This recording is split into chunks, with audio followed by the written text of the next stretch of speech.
Hello friends, ये video है सभी फैब्रिकेशन वालों के लिए। जितने भी वेल्डर हैं और फैब्रिकेशन वाले हैं उनके लिए है।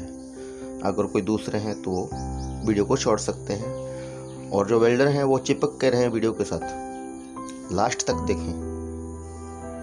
मशीनों के अंदर होता क्या है, सफाई कैसे की जाती है, क्या क्या देखना पड़ जाता है।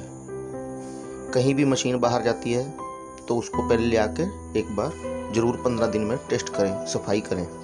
मशीन ख़राब होने का कारण वही है।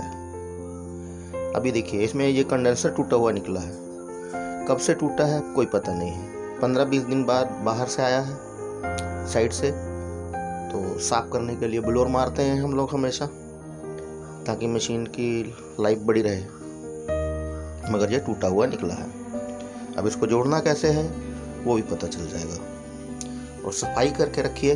ब्लोअर नहीं है तो किसी भी पंचर वाली दुकान पे जाके, किसी भी कंप्रेसर के पास जाके हवा मारिए। इसमें ज़रूरी है, 15 दिन में बहुत ज़रूरी है।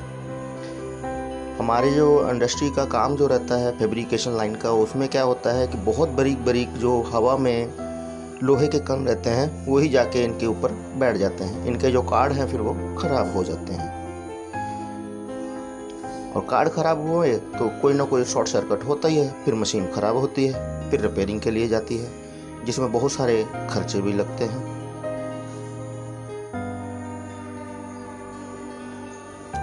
सारी वायर के ऊपर अपना मार्किंग कर लीजिए, लिख लीजिए जहाँ जहाँ लगना है ध्यान से। कोई बड़ी चीज़ नहीं है।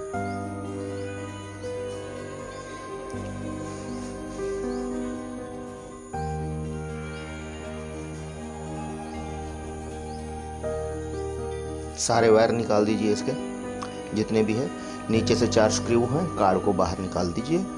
बस उसके बाद पता चल जाएगा कि इसमें क्या क्या फॉल्ट है, उसमें क्या है, कंडेंसर कहाँ से निकला है वो भी दिख जाएगा।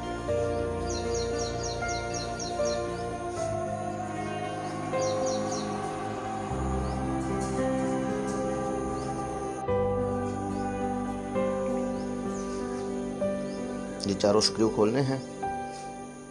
4 स्क्रू खोल के कार्ड बाहर आ जाएगा। बहुत आसान है, कोई बड़ी चीज नहीं है। और चैनल पे नए हैं तो चैनल को सब्सक्राइब कर देंगे और वीडियो को एक लाइक जरूर कर देंगे। बिल्कुल फ्री कॉस्ट है।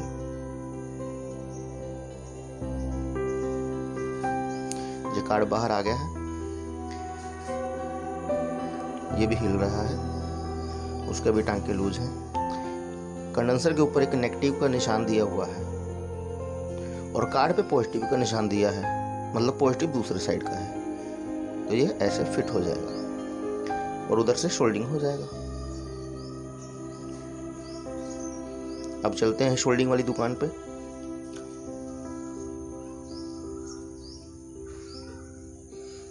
बस कंडेंसर को फंसा के शोल्डिंग कर लेना है। अच्छे से शोल्डिंग करना है ताकि मजबूत वाला, सारे लोड इसी पे रहते हैं मशीन के। 200 एम्पेयर मतलब 200 एम्पेयर इसी में रहते हैं। अगर 400 एम्पेयर है तो 400 एम्पेयर भी इसी में ही रहते हैं। कंडेंसर ज़्यादा हो जाते हैं। अगर 2 कंडेंसर काम नहीं कर रहे थे तो ये 100 एम्पेयर के आसपास का काम कर रही थी मशीन, 200 एम्पेयर नहीं दे रही थी। कार्ड शोल्डरिंग हो गया है, इसको वापस वहीं फिटिंग कर देना है।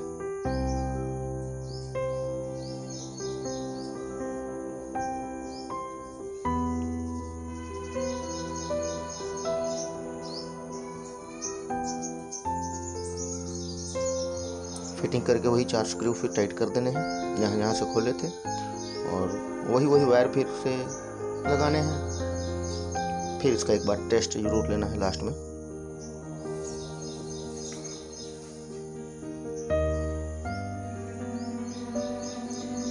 वीडियो अंत तक देखें, पता चलेगा।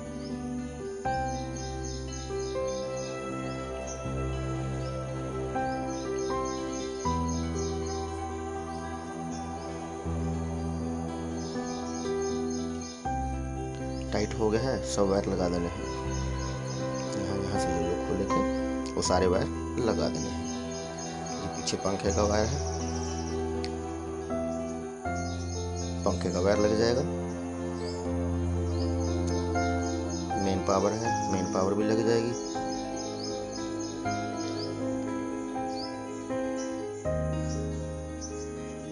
इधर से भी जो तार निकले वायर निकाले थे वो सारे लग जाने हैं। दोनों तरफ वायर रहते हैं, कोई भूल भुलैया वाला है नहीं सिस्टम, और सारे जैक एक जैसे रहते हैं, कोई दिक्कत नहीं है, वो एक दूसरे में नहीं लगते हैं।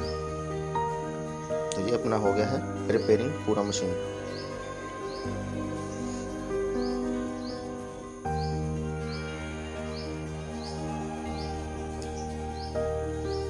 और मेरा कहना यही है कि 15 दिन में एक बार जरूर, नहीं तो महीने में तो जरूर करना है रिपेयर। साफ करना है इसको। सफाई करने से क्या होता है कि मशीन की लाइफ जो है बढ़ जाती है।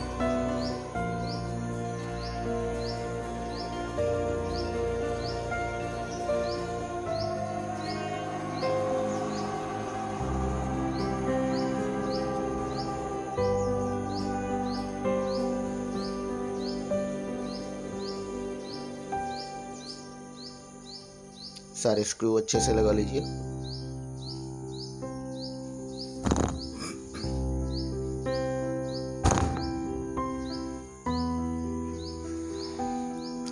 अच्छे से टाइट कर लीजिए सब स्क्रू, जितने भी स्क्रू लगे हैं।